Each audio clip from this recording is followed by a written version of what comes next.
అందరికీ నమస్కారం. సర్కార్ వారి మీడియా యూట్యూబ్ ఛానల్ కు స్వాగతం. సినిమా ఫక్కీలు, దోపిడీలు, దొంగతనాలు, హత్యాయత్నాల సీన్లు సృష్టించి అమెరికాలో శాశ్వత నివాసానికి వీసాలు కొట్టేయవచ్చని మీరెప్పుడైనా విన్నారా? అడ్డదారుల్లో అక్రమంగా అమెరికాలోకి చొరబడినా సరే మీలో కాసింత నటనా కౌశలం ఉంటే చాలు వీసా కొట్టేయవచ్చు. వీసా కొట్టేయాలంటే మీకు కనీసం ఒక కత్తిపోటు రుచి చూసేపాటి ధైర్యం అయినా ఉండాలి. లేదా మీ కళ్ళ ముందు జరిగింది డ్రామా అయినా సరే అదే వాస్తవం అని, ఆ నేరాన్ని కళ్ళారా చూశానని, అందుకే పోలీసులకు సహకరిస్తున్నానని ప్రాసిక్యూషన్ ను అందంగా నమ్మించగలిగే నైపుణ్యం అయినా ఉండాలి. ఈ రెండింటిలో ఏది సక్రమంగా చేసినా అక్కడి అధికార యంత్రాంగం పువ్వుల్లో పెట్టి మరి మీకు వీసా అందిస్తుంది. ఇదంతా చాలా ఆసక్తికరంగా ఉంది కదూ. మరి అసలు కథ ఏమిటో తెలుసుకోవాలంటే ఈ వీడియో చివరి వరకు చూడండి. మధ్యలో స్కిప్ చేస్తే మజా పోతుంది. మరి ఈ మొత్తం సినిమాకు లొకేషన్ మాత్రమే అమెరికా. కథ, స్క్రీన్ ప్లే, నటన అంతా భారతీయులదే. ఇక అసలు కథలోకి వెళదామా?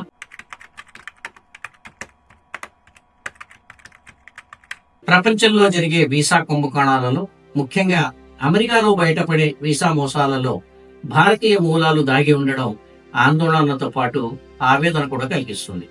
లూసియానాలో చంద్రకాంత్ పటేల్, బోస్టన్ లో రాంభాయ్ పటేల్, ఇలా గుజరాతీ మూలాలు ఉన్న ఎందరో వీసా మోసాల కేసుల్లో అమెరికాలో కటకటాలు పాలవుతున్నారు. ఒక దారి మూసుకుపోతే ఈ ముఠాలు దుస్తులు మార్చినంత సులువుగా కొత్త మార్గాలను కనుగొంటాయి. అమెరికా చట్టాలలోని రుసుగులను, వెసులుబాటును సొమ్ము చేసుకుంటాయి. బయట దేశాల నుంచి, ముఖ్యంగా ఇండియా నుంచి వచ్చే వారిని అమెరికాలో స్థిరపరిచేందుకు దొరికే ఏ సొందును, లొసుగును ఈ ముఠాలు వదలవు. అక్కడి లా ఎన్ఫోర్స్మెంట్ ఏజెన్సీలలోని అధికారులకు డబ్బులు ఎరవేసి క్షణాల్లో ఈ ముఠాలు తమ పనులు చక్కబెట్టుకుంటాయి. అమెరికాను అడ్డాగా మార్చుకున్న ఈ ముఠాలు పెద్ద నగరాల్లోనే కాదు, మారుమూల పట్టణాలకు సైతం తమ కార్యకలాపాలను విస్తరించాయి. అమెరికాలోని లూసియానా ప్రాంతంలోని ఓక్ డేల్ ఒక చిన్న పట్టణం. అక్కడ నివసించే జనాభా మొత్తం 6,000 పైచులకు మాత్రమే. ఈ పట్టణాన్ని సైతం ఈ వీసా మాఫియా వదలలేదు. మన దేశంలోని గుజరాత్, పంజాబ్ తదితర ప్రాంతాల నుంచి అక్రమ మార్గాలలో అమెరికా వెళ్లే భారతీయులను అక్కడ స్థిరపరిచేందుకు ఈ ముఠాలు అక్కడి చట్టాలకు తూట్లు పొడిచి రెండు చేతులా ఆర్జిస్తున్నాయి. నకిలీ స్టూడెంట్ వీసాలను సృష్టించి, అలాగే అమెరికా పౌరసత్వం పొందిన భారతీయ మహిళలతో నకిలీ పెళ్లిళ్లు చేయించి ఈ ముఠాలు గుజరాత్ నుంచి మనుషుల అక్రమ రవాణాకు పాల్పడుతుంటాయి. గుజరాత్ లోని కొన్ని ప్రాంతాల ప్రజల్లో ఉండే అమెరికాకు వెళ్లాలనే బలమైన కోరికను కొందరు ఏజెంట్లు తమ పెట్టుబడిగా మార్చుకుంటున్నారు. ప్రధానంగా పటేల్ సామాజిక వర్గానికి చెందిన వారు అమెరికాలో పెద్ద సంఖ్యలో స్థిరపడి ఉండడం, అక్కడ హోటల్, రిటైల్ వ్యాపారాల్లో రాణించడం వల్ల వారి బంధువులను లేదా తెలిసిన వారిని అక్కడికి తీసుకువెళ్ళడానికి ఇలాంటి అడ్డదారులను ఎంచుకుంటుంటారు. కూటి కోసం కోటి విద్యలు అన్నట్టు ఈ ముఠాలు ఎప్పటికప్పుడు కొత్త మార్గాలను అన్వేషిస్తూ ఉంటాయి. ఇప్పుడు అమెరికాలోని లూసియానా ప్రాంతంలోని ఓక్ డేల్ పట్టణంలో బయటపడ్డ తాజా ఉదంతం, అలాగే కొద్ది కాలం క్రిందట బోస్టన్ ప్రాంతంలో వెలుగు చూసిన ఉదంతాల తీరును గమనిస్తే వీసా మోసాల్లో మన భారతీయులు ఎంతగా ఆరితేరారో గమనిస్తే విస్మయం కలుగుతుంది. ఈ రెండు ఉదంతాల్లో కీలక పాత్రధారుల మూలాలు గుజరాత్ తో ముడిపడి ఉండడం గమనార్హం. చంద్రకాంత్ పటేల్ గుజరాత్ నుంచి ఏళ్ల క్రిందటే ఓక్డేల్ పట్టణానికి వలస వెళ్ళాడు. అక్కడ ఒక సబ్వే రెస్టారెంట్, గ్యాస్ స్టేషన్ లో నడుపుతూ అక్కడి వారితో తొందరగానే మమేకమయ్యాడు. మృదువైన తన మాట శైలితో అందరినీ ఆకట్టుకున్నాడు. స్థానికులు ప్రేమగా లాలా అని పిలిచేంతగా పలుకుబడిని సంపాదించుకున్నాడు. స్థానిక పోలీస్ ఆఫీసర్లతో కూడా పరిచయాలు పెంచుకుని వారితో చాలా స్నేహంగా ఉండేవాడు. అతని తీయని మాటల వెనుక దాగి ఉన్న ఒక కరుడుగట్టిన మోసగాడిని అమెరికా నేర పరిశోధనా సంస్థ ఫెడరల్ బ్యూరో ఆఫ్ ఇన్వెస్టిగేషన్ సుదీర్ఘ పరిశోధన తర్వాత బట్టబయలు చేసింది. మన దేశానికి సిబిఐ అలాంటిదో అమెరికాకు FBI అలాంటిది. గుజరాత్ లోని మహసానా, గాంధీనగర్, ఆనంద్తో సహా చాలా ప్రాంతాల్లోని ప్రతి కుటుంబం నుండి ఒకరు అమెరికాకు వెళ్లడం ఒక సామాజిక గౌరవంగా పరిగణిస్తారు. ఈ బలహీనతను ఆసరాగా చేసుకుని కొన్ని ముఠాలు ఇటు గుజరాత్, అటు అమెరికా కేంద్రంగా దశాబ్దాలుగా పనిచేస్తున్నాయి. అమెరికాలోని మోటార్ రంగంలో 60% పైగా వాటా గుజరాతీయులదే. వీరిలో అధిక శాతం పటేళ్లు. అమెరికాలో స్థిరపడిన వారు తమ బంధువులను రప్పించుకోవడానికి ఇక్కడి ఏజెంట్లతో చేతులు కలుపుతూ ఉంటారు. అక్రమంగా సరిహద్దులు దాటించే హ్యూమన్ ట్రాఫిక్ ప్రక్రియను అక్కడ కబూతర్ బాజీ అంటారు. ఈ మాఫియా ముఠాలు ఒక్కొక్కరిని ఇండియా నుంచి అమెరికాకు చేర్చడానికి 60 నుండి 80 లక్షల రూపాయల వరకు వసూలు చేస్తారు.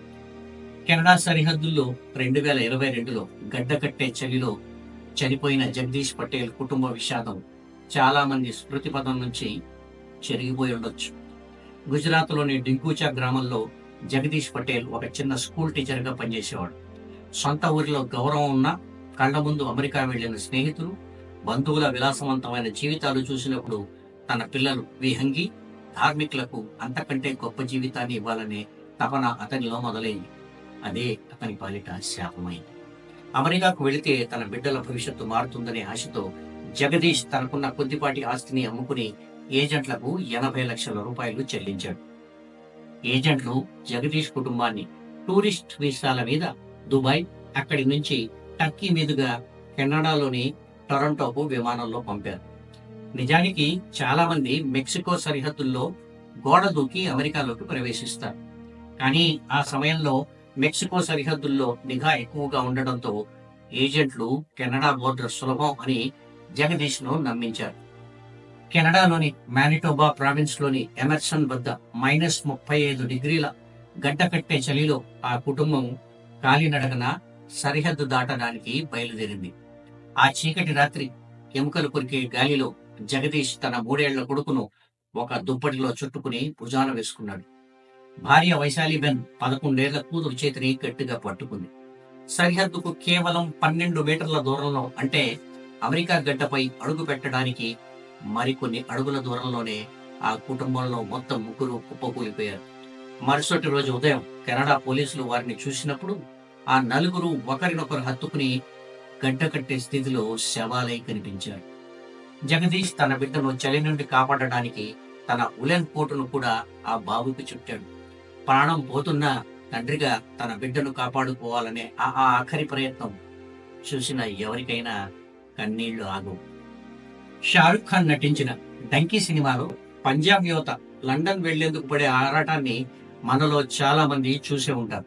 కానీ అదే డంకీ ప్రయాణం గుజరాత్ గడ్డపై అమెరికా కలగా మారి జగదీష్ పటేల్ వంటి వారిని మంచు సమాధుల్లోకి నెట్టేస్తోంది. సినిమా స్క్రీన్ మీద చూసింది పంజాబ్ కథ కావచ్చు, కానీ వాస్తవ జీవితంలో జరుగుతున్నది అంతకు మించిన భయంకరమైన గుజరాత్ వీసా మాఫియా కథ. తెరవంతుకు రాని ఇలాంటి విషాదగాథలు ఇంకా ఎన్నో ఉన్నాయని అంటుంటారు. H1 బిజినెస్ వీసాలు, స్టూడెంట్ వీసాలే కాకుండా అమెరికా ప్రభుత్వం యు వీసా పేరిట ప్రత్యేక వీసాలు కూడా జారీ చేస్తుంది. అమెరికాలో మానసిక లేదా శారీరక వేధింపులకు గురైన నేర బాధితులకు ఈ యు వీసాను మంజూరు చేస్తారు. నేరస్తులను పట్టుకోవడంలో లేదా విచారణలో పోలీసులకు, ప్రభుత్వ అధికారులకు సహకరించే బాధితులకు ఇచ్చే ఒక కృతజ్ఞతాపూర్వక రివార్డ్ లాంటిది ఇది. 4 షరతులకు లోబడి అమెరికా ఈ యు వీసా జారీ చేస్తుంది. ఈ వీసాకు దరఖాస్తు చేసుకునే వ్యక్తి కిడ్నాప్, అత్యాచారం, సాయుధ దోపిడీ, ఆర్మడ్ రాబరీ, గృహహింస లేదా మనుషుల అక్రమ రవాణా వంటి నేరాలకు గురైన బాధితుడై ఉండాలి. అటువంటి నేరం వల్ల తీవ్రమైన శారీరక లేదా మానసిక వేదన అనుభవించి ఉండాలి. జరిగిన నేరం గురించి పూర్తి సమాచారం తెలిసి ఉండాలి.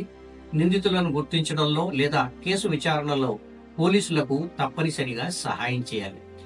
ఈ యు వీసా పొందాలంటే బాధిత వ్యక్తి నిజంగానే పోలీసులకు సహకరించాలని నిర్ధారిస్తూ ఒక ఉన్నత స్థాయి పోలీస్ అధికారి లేదా జడ్జి సంతకం చేసిన సర్టిఫికెట్ తప్పనిసరి. ఈ సర్టిఫికెట్ నే ఇక్కడి గుజరాతీ వీసా ముఠాలు తమ అక్రమార్జనకు ఆయుధంగా మలుచుకున్నాయి.